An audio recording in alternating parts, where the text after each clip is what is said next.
We will see about the development of the tongue.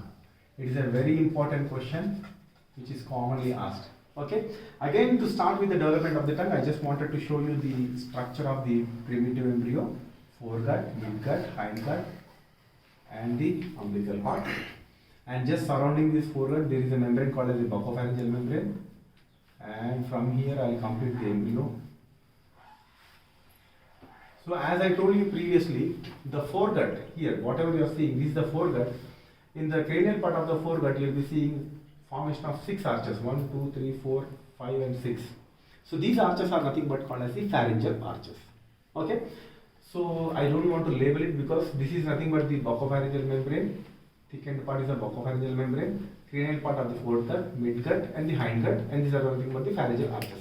Now if we take again a section here to see the development of the tongue, it's very easy. Again, I said that there are 6 pharyngeal arches in the initial period, but however, during the development, the 5th pharyngeal arch will disappear, and henceforth only 1, 2, 3, 4, and 6 pharyngeal arches will be there.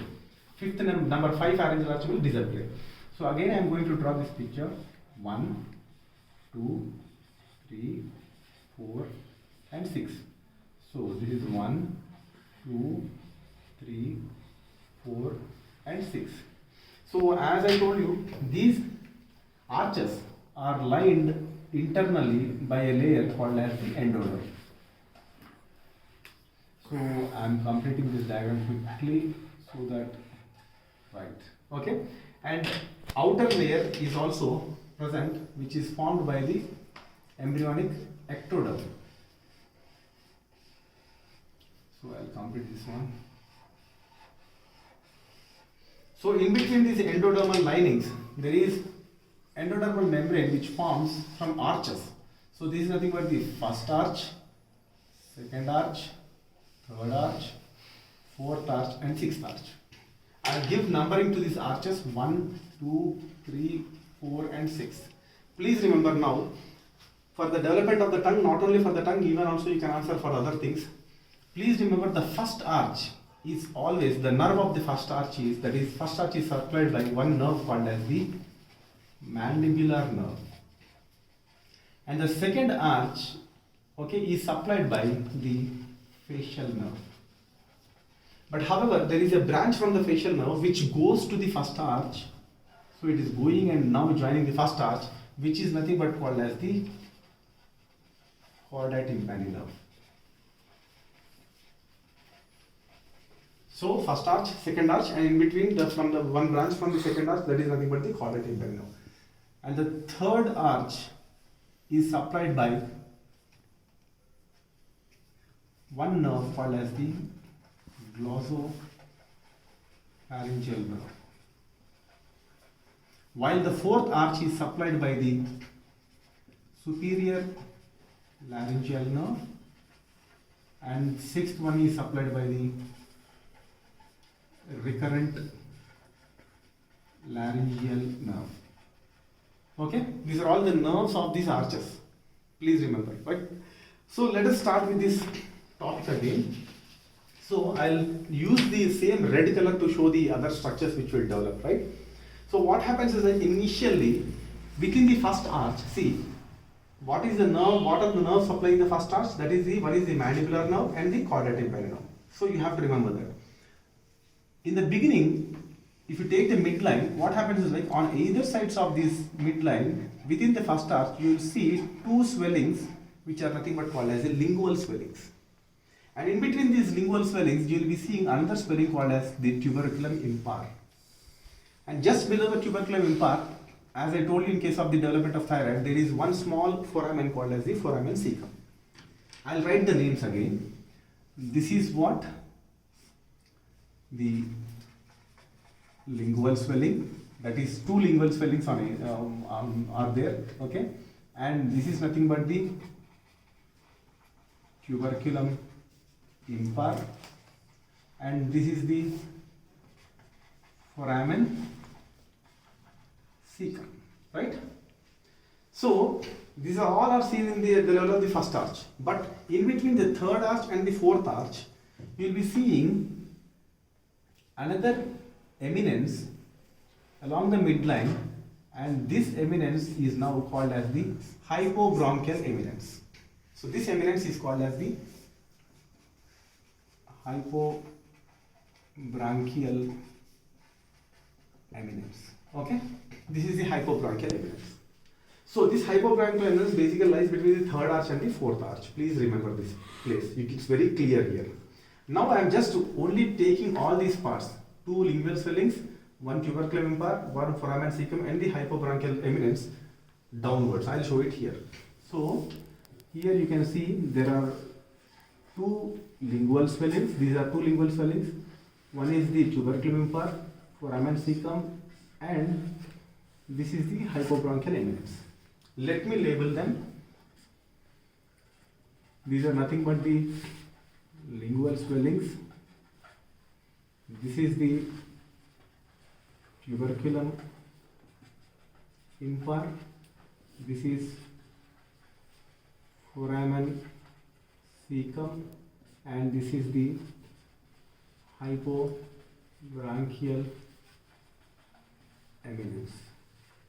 So what happens is, like, as the embryos, as the development of this fetus carries on forward, these two lingual swellings will unite together.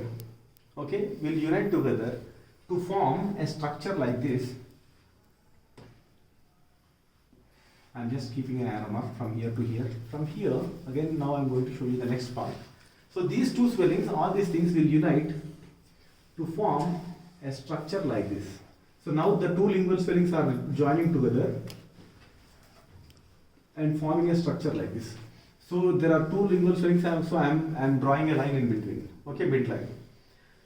And this tuberculum impar which is there, now it is just standing behind this lingual swellings and is forming the next structure. This is nothing but the tuberculum impar. And just behind the tuberculum impar, you are seeing another structure called as the foramen cecum, which you will be seeing here. Now coming to the hypobronchial eminence, this hypobronchial eminence, initially it will be divided into two parts. The cranial part, which is nothing but called as the copula, and the caudal part. So the cranial part called as copula, it is nothing but a cup-like structure. So the cranial part will now, it will extend like this, because as I told you, it is in the shape of a cup. It is extending like this. And the most posterior part, that is the caudal part, it will again form another structure just behind this copula. Okay, so again I am writing, this is the lingual swelling, and this is what is this one? You can see here. What is that? Tuberculum impar.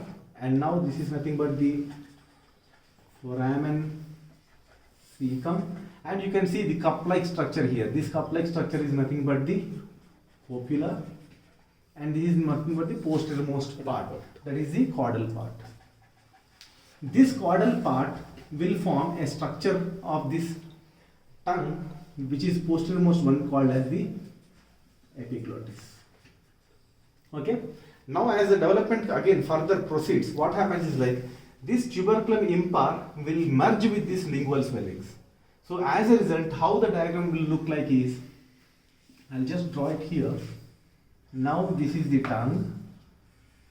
I said that this tuberculum impar will merge within this one. So only the posterior border of the tuberculum impar will be seen.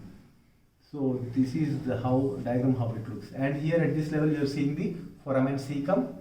And now on either sides you will be seeing the copula, okay, and the posteriormost part is nothing but the epiglottis. Okay, so in this way you are seeing, after the disappearance of this tuberculum impar merging with the lingual swellings, this is the final structure which you get.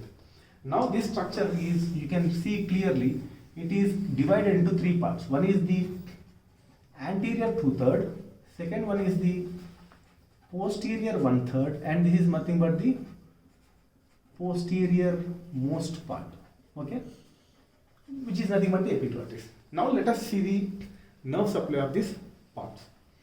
So this is the anterior 2/3, which is formed by the lingual swellings and the tuberculum impar. if you look at these lingual swellings and the tuberculum impar, you can see that they are through the first arch. So the first arch is supplied by what? Which nerves? That is the mandibular nerve and caudal nerve, right? Now if you come to the copula region, that is the upper part of the hypobronchial eminence, you can see that the upper half of the hypobronchial eminence is coming from which arch? The third arch. Henceforth, the posterior one third is supplied by the glossopharyngeal nerve. Now, if you take the posterior most part, called as the caudal part of the hypobronchial eminence, so this caudal part is coming from the fourth pharyngeal arch. Henceforth, this posterior most part is supplied by the superior laryngeal.